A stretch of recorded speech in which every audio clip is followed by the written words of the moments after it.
Yo, what's up, guys? It's David, Director of Events over at GTE Event Group, and I am sitting here with... Andrew, the sales manager for GTE Event Group. What's up, guys? And today we wanted to jump on camera and talk about the importance of meeting with your DJ, or any vendor for that matter, before you invest in them to be a part of your wedding day. Yes, super important. And while we're having some fun here, let me ask a couple questions I love hearing when people ask you. Does it ever shock you when couples or potential clients call and they say, "Oh, do you guys MC as well?" Yeah, actually, when I hear that question, I think to myself, there's people out there that don't MC. Mm-hmm. Like, it's crazy to me, and it's just not the way we're trained. Right. And like, when you rock with our team, there are so many prerequisites before we even consider sending someone out. Mm-hmm. You know, and mixing is just one of those things. Right. And emceeing is one of those things. Yeah. You know, and it's just all these little things, and then boom, we're a GTE DJ. Yeah. Do you think that couples, clients are able to grasp everything that is going to go into their wedding day over just a phone call? I think it's very hard. Mm-hmm. I think it's very hard. One, because of a couple's vibe. Mm-hmm. Not everyone's the same. You know, one phone call might be a couple that's really into country music, Mm-hmm. you know, and it's going for a very country theme. Whereas the next couple, actually, this is a real wedding, you know, they booked me. They were big on video games and D&D. You know, you never know unless you have that conversation. And it's just cool to like sit down and make sure you understand their vibe, their atmosphere. Right. So can it be done? On paper, yes. Is it the best experience? Is it the most confident-inducing experience? Yeah. I would disagree. Let me ask you this: how often do you meet with couples that were skeptical to even have the meeting, and then after the meeting, their emotions are completely different? Oh, all the time. All the time. I tell couples this first and foremost when we meet is, if you guys don't rock with our team, that is totally fine. But I promise you, you will find someone so much easier with the information I give you. Right. And a lot of couples, they think like, oh, what is he saying? What does that mean? You know, and then they meet and they leave and they're like, thank you so much. Right. And specifically with grooms, you know, being a groomsman, it's okay.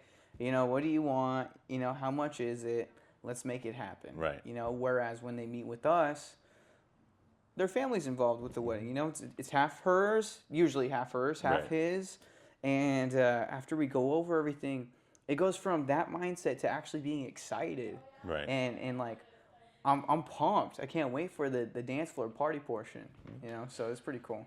So aside from being able to gauge the couple's vibe and the couple being able to gauge our own vibe, right? Yeah. What are some other pros that you see to couples actually coming to sit down to meet with their DJ or any vendor for their wedding?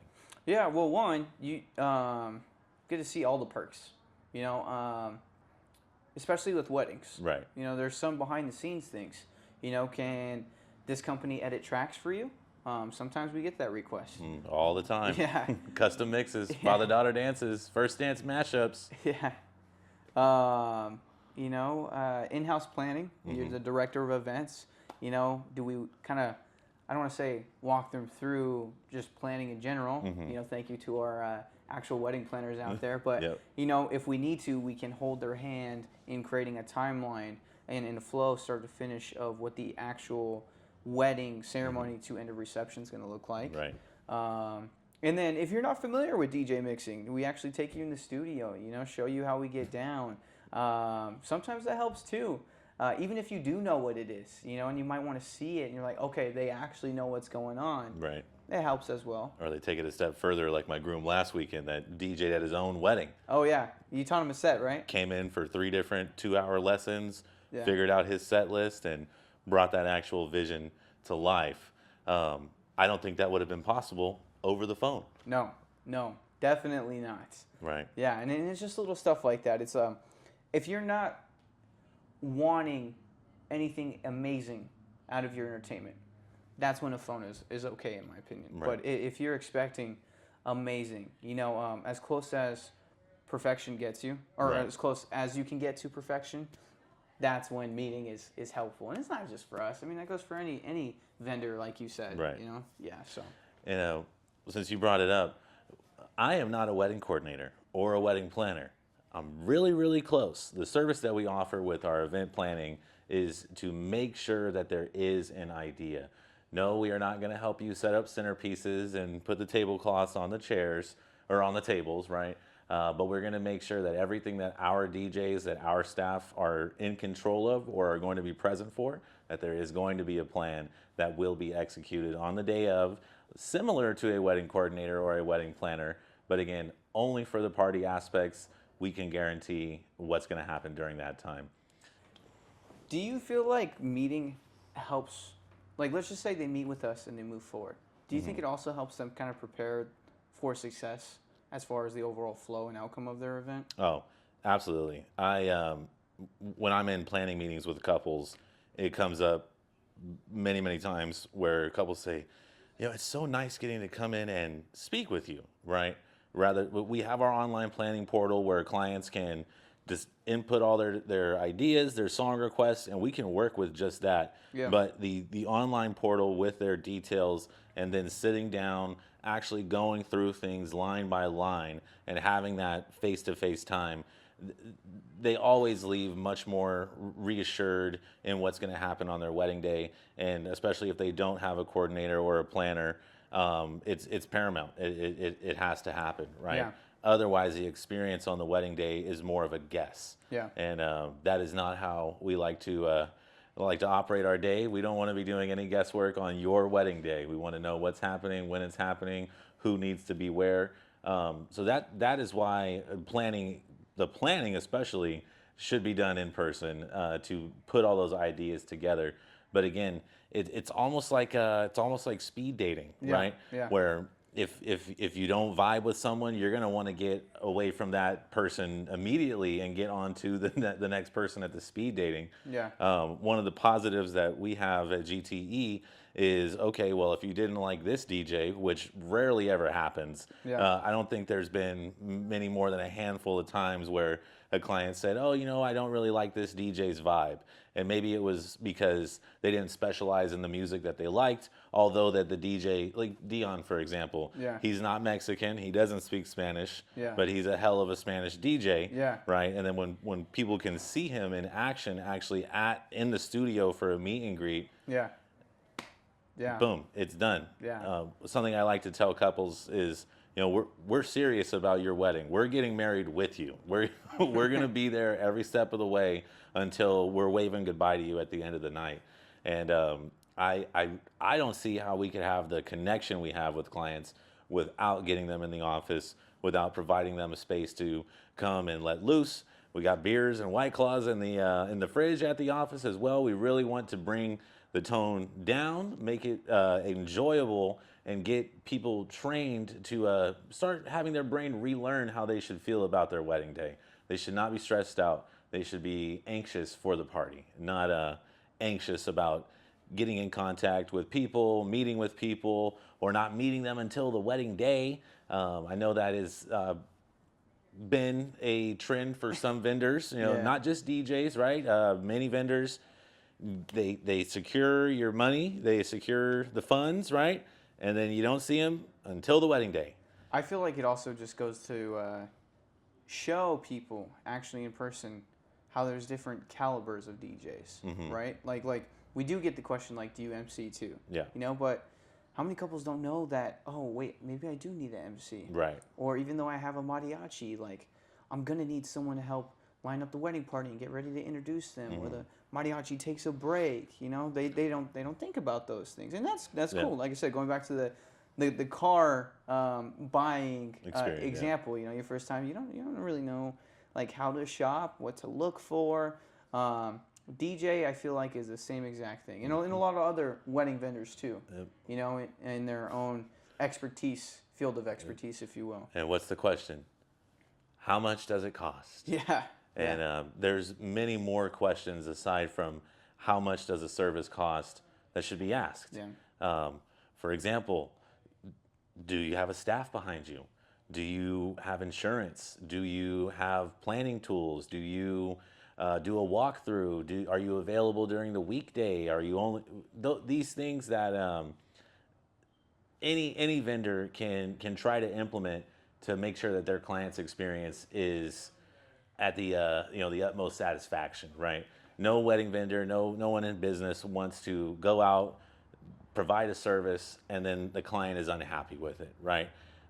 Which is why I feel some vendors in our wedding space don't last so long, because they're not ready for any of the bad reviews or any of the Yeah. bad stuff, right? They kind of operate on a boom, we're doing good, life is good, nothing bad is going to happen. Boom. They don't have policies and procedures in place. Grandma dies, someone's sick, they break their foot, they're maybe it's a balloon person and they can't get balloons from their supplier, from their vendor, and now your garland is ruined, right? Whatever it may be. When you get to actually sit down with a vendor, with a DJ, you can gauge all those things. You can gauge their level of competency in their own field, right?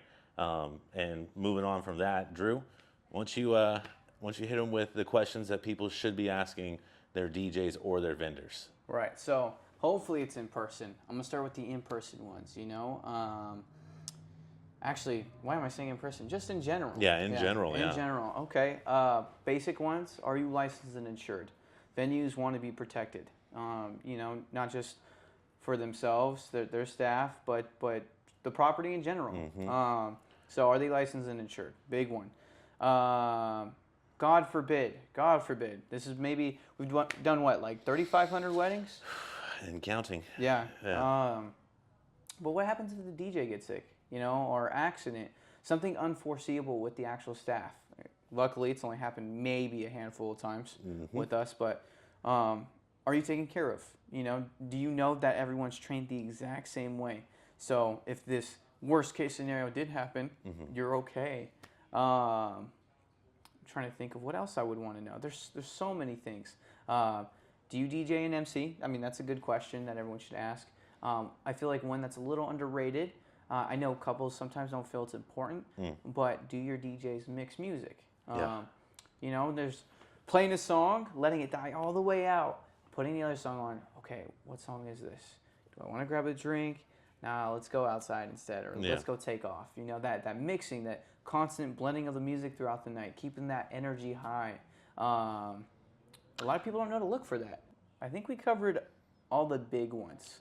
Yeah. Licensed and insured. Yes. Number one. Yeah. Safety first. Protect your investment.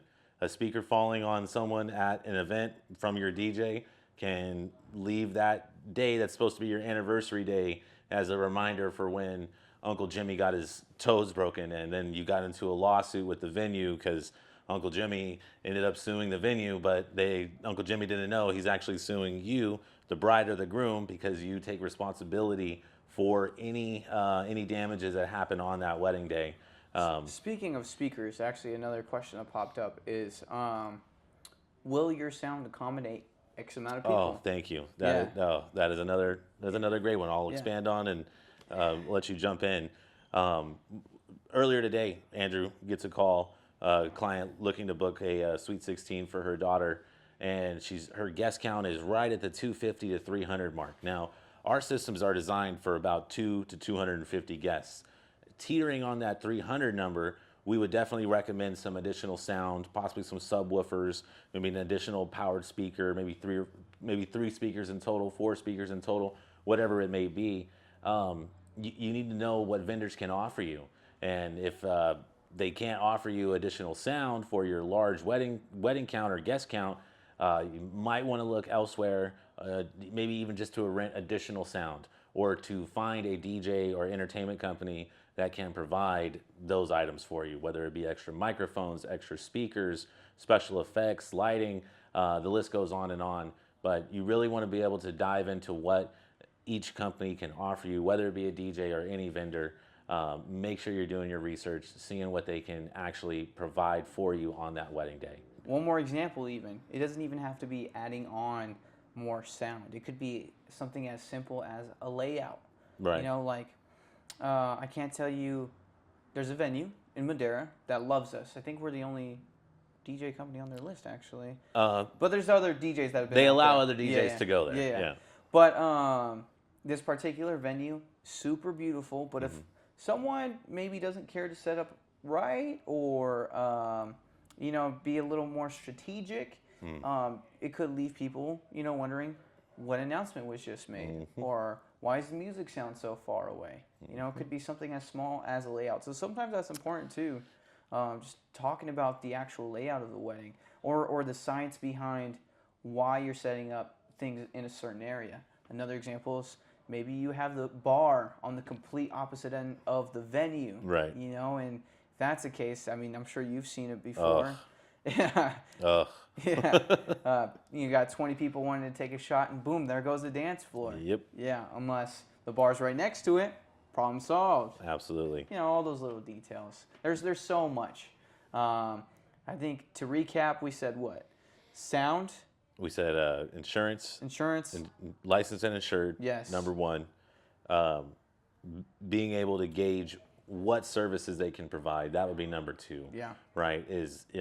Maybe there are a lot of guys that are solo acts, right? And maybe all they have is 2 speakers. Maybe they're just getting started, and you're looking for a really great deal, a really great rate. Well, you find this guy. Maybe he's newer to the game. He's great. He's going to cut you a deal. You trust him. He might be phenomenal, but he might also only have 2 speakers, and you might have a 300-person guest count. And your cocktail area is going to be completely separate from your reception area. We didn't even cover ceremony. Oh, we were getting to it, right? And then cocktail here, reception here, ceremony down by the lake or down by the waterfront, right? Yeah. Are they going to be able to provide these things to ensure that you have the experience you want to have on your wedding day? So let's jump into licensed and insured. See what services they offer, and let's talk about the ceremony a little bit. Specifically, this one will just be for DJs, right? Yeah. Folks, ceremonies are not always next to your reception area. They're not anywhere close to your reception, especially in the Central Valley with all of our vineyard locations, all of our locations that are on the riverfronts, on the lakefronts. Couples want that on the water ceremony experience. Well, if you guys have been to the lake or the river anytime recently, you would know there's not power out there at the lake or at the river, right? Which brings in more which brings in more need for solutions. Generators, boom, first one, got to have power for the sound. I'm trying not to get away from the DJ aspects. But yeah, the ceremony, I see a lot of couples, especially when they first come into book, they're like, oh no, we just need just DJ 4 hours, just to tell everybody when dinner is and first dance. And then when you start to break it down to them, you say, okay, what are you guys thinking about your ceremony? Well, is your Uncle Jim just going to yell at the crowd? Then they do that kind of shy, hands in the pocket. Well, no, Yeah. right? Yeah. Because they didn't think that far ahead, right? Yeah. So really, I feel like that's why we excel, why any good wedding brand excels, is that they become an advocate for the client, Right. rather than a salesperson, Yeah. rather than a planner. Drew or myself, unless you guys booked us specifically, we're probably not going to be out on your wedding day if you come and book GTE. There's only so many weekends in the year. We can't DJ 2 weddings at once. And as soon as we find out how to, we will. But we're implementing plans for our staff that is trained in a systematic fashion to provide the same service, the same quality of service for all of our different clients throughout the year, whether they be wedding, whether they be corporate clients. Corporate clients, please meet with your DJs before you book them. Meet with your AV, your entertainment, before you book them. Make sure that they can provide the services for your corporate event that will, one, leave you and any of your sponsors excited and happy to make that same investment into the experience for future events. Bad entertainment at a corporate event can ruin the culture of a corporate event. I think just future events too. Any future event, right? Yeah. Now, most people, they're going to have the wedding. That's going to be the biggest party they have until they have kids and that kid's having a sweet 16 or an 18th or a grad party, or so the likelihood of a wedding client booking a DJ again is not as likely as a corporate client who is going to have their annual gala, their their biannual fundraiser event, and these people are the people in charge of booking are sometimes taking a risk because maybe the budget wasn't there for the corporate client to get exceptional entertainment, to get entertainment that specializes in corporate events, that knows the vibe, knows the flow of galas, fundraisers, how to maximize people donating, how to make your sponsors feel recognized, like their money was worth it, like their time was worth it to sponsor these corporate events. You really need to get a grasp on it, a grasp on what services you're after, and the best way to do that is by sitting down face to face and getting a feel for what you're about to invest in. Alrighty, folks, thank you for tuning in. I hope that you found some of these ideas helpful on why it is important for you to go out and meet your DJ, meet vendors as you are securing them for your wedding, for your party, for your gala, for whatever you're booking these services for, booking these vendors for. I hope these ideas and these tips are going to help you on your journey to making your next event absolutely unforgettable. And with that, I'm David from GTE. I'm Drew with GTE. And don't forget to like, Follow, subscribe, all that good stuff. Got a bunch of fun content coming at you guys. Peace out. Thank you.